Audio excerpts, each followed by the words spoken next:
Good evening, Mr. Bond. Hey, easy, Charlie. Let's get there in one piece. Let's see who ends up on top. So here's the situation in 1971. On Her Majesty's Secret Service had underperformed. Lazenby was gone after one film. The studio was panicking. Producers tested other actors, but United Artists didn't care. They wanted Connery back. The problem was, Connery had walked away 4 years earlier. He was done with the role. Connery's answer was basically, pay me. So they did. $1.25 million. That was a record salary at the time. They also hired the director from Goldfinger, Guy Hamilton, because Goldfinger had made a ton of money and they figured they'd just recreate whatever worked before. And it did work again. Diamonds Are Forever hit #1 in the US and stayed there for 7 consecutive weeks. Finished with $116 million, which is $904 million adjusted for inflation. Connery's return brought fans back in millions. And then he was done for real. This was his actual swan song as Bond. He'd come back once more in the 80s for a non-official Bond film, but Diamonds Are Forever was the real goodbye. The studio got their money's worth out of that record salary.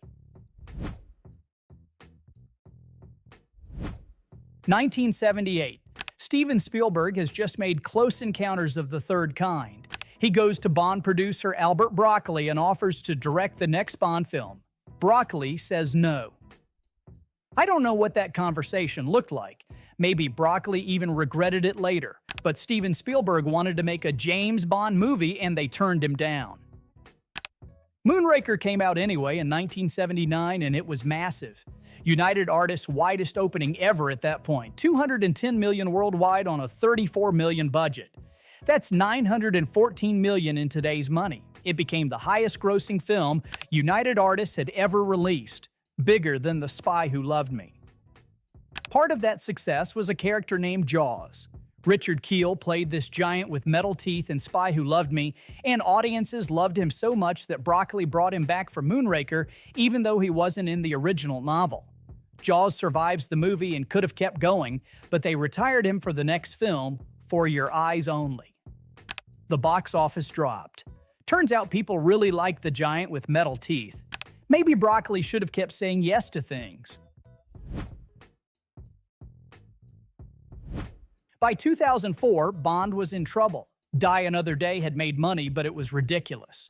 Invisible cars, CGI everything, the franchise had turned into a cartoon. People were saying Bond was finished. So the producers decided to reset.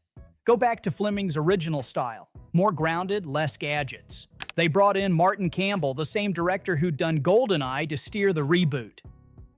Pierce Brosnan thought he was still Bond. He wasn't. The way Brosnan tells it, he was working in the Bahamas, got a call from his agent, and suddenly he was done. Some people say it was about his salary demands, but anyway, he was out and nobody had warned him. Now they needed a new Bond. Michael Wilson claims they considered over 200 names. Martin Campbell says it really came down to 2 guys, Henry Cavill, who was 22 and too young, and Daniel Craig. Craig didn't even want it. He thought Bond was formulaic. The producers had to convince him, and what finally worked was showing him the script. He read it and changed his mind. Opening day in the US was nearly 15 million. Opening weekend was just over 40 million, second only to Happy Feet that week. Final worldwide gross, $594 million on a $150 million budget. Adjusted for inflation, $931 million. Fourth highest grossing movie of 2006. Fleming wrote a Bond novel called The Spy Who Loved Me. Then he hated it so much that he refused to let anyone publish it in paperback. Said no, absolutely not. Not while I'm alive. They had to wait until he died to put out a cheap version. That book became one of the biggest Bond movies ever made. By 1977, Roger Moore had finally figured out how to be James Bond. His first couple outings were rough. He was finding his footing, trying not to be Connery. But with The Spy Who Loved Me, something clicked. Moore leaned into the silliness, the movie leaned into it too. Everything about it was over the top and completely self-aware about it. They spent $13.5 million. They got $185 million back. That's $966 million in today's money. The franchise had been struggling before this. People were getting tired of the formula. But this movie basically said, yeah, we know it's ridiculous, we're in on the joke.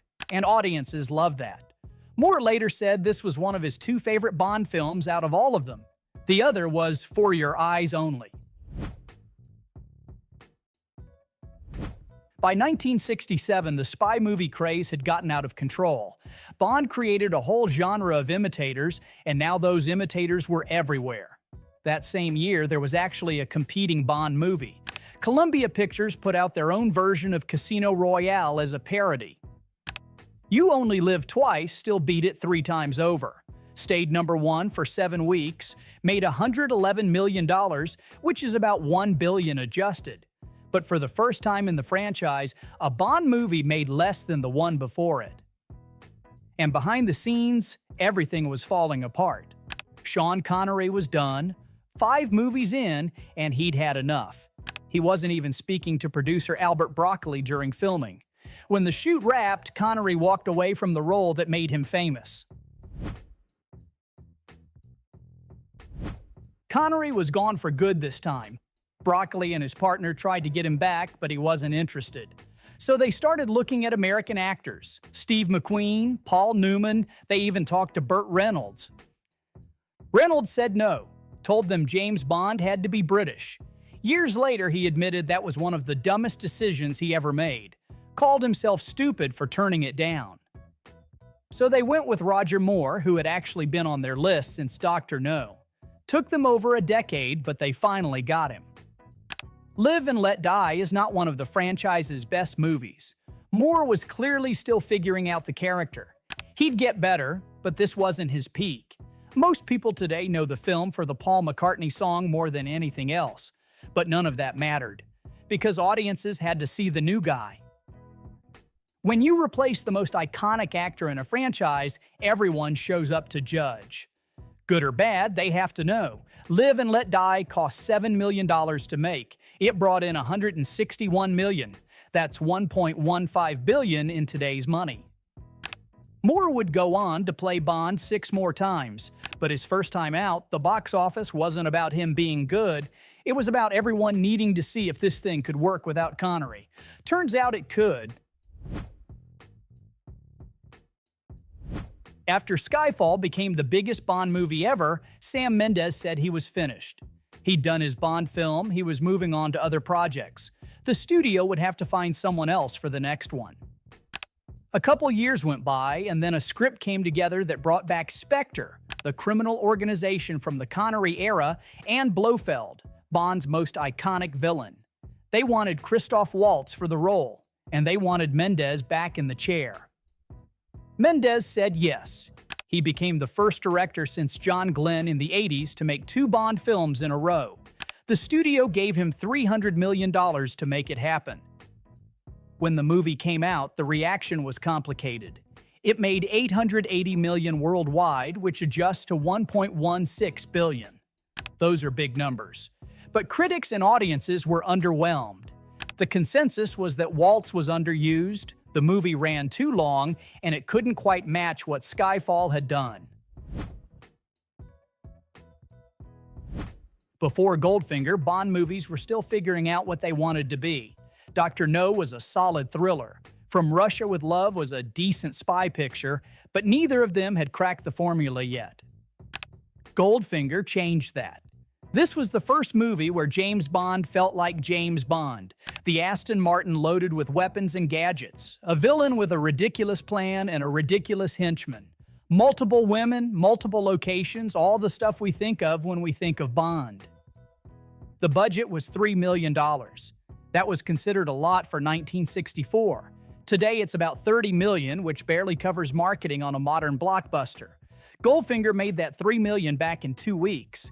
The Guinness Book of World Records called it the fastest grossing film ever made. By the time the theatrical run ended, including reissues, it had earned $125 million. Adjusted for inflation, that's $1.27 billion. Thunderball has a strange history. It was actually supposed to be the first James Bond movie, not Dr. No. Back in 1961, there was a legal dispute over who owned the story. It turned into a lawsuit. That lawsuit dragged on for 45 years. It didn't get resolved until 2006. In the meantime, they had to push Thunderball back and make Dr. No first. When Thunderball finally came out in 1965, the studio looked at what Goldfinger had done and decided to go bigger. They tripled the budget to $9 million. They made the movie bigger, longer, more explosive. Maybe a little too long, honestly. Most people agree it overstays its welcome by about 15 minutes. Thunderball earned $141 million worldwide. It crushed the 3 previous Bond films combined. Adjusted for today, that's $1.4 billion. That number stood for almost 50 years.